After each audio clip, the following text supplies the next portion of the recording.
আসসালামু আলাইকুম ভাই ও বোনেরা, আশা করি আল্লাহর রহমতে ভালোই আছেন। আমিও আল্লাহর রহমতে ভালোই আছি। নিয়ে আসলাম আর একটি ভিডিও।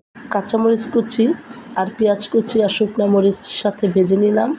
এখন আমি বেগুনগুলোকেও ভেজে আমি একসাথে মিশিয়ে নিব পেঁয়াজের সাথে।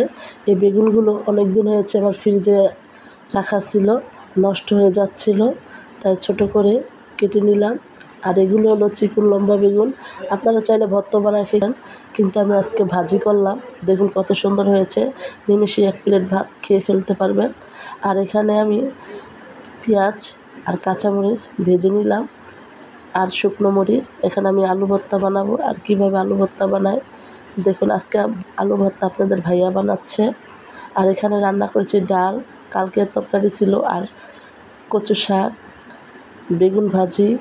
আজকে আমি এগুলো দিয়েই চালিয়ে নিব। আর এই তো দেখুন কি মজা করে খাচ্ছি বেগুন ভাজা। আমার রেসিপিটা যদি আপনাদের ভালো লেগে থাকে, লাইক কমেন্ট শেয়ার করবেন, ইউটিউব চ্যানেলে সাবস্ক্রাইব করুন, ফেসবুক পেজটাকে ফলো।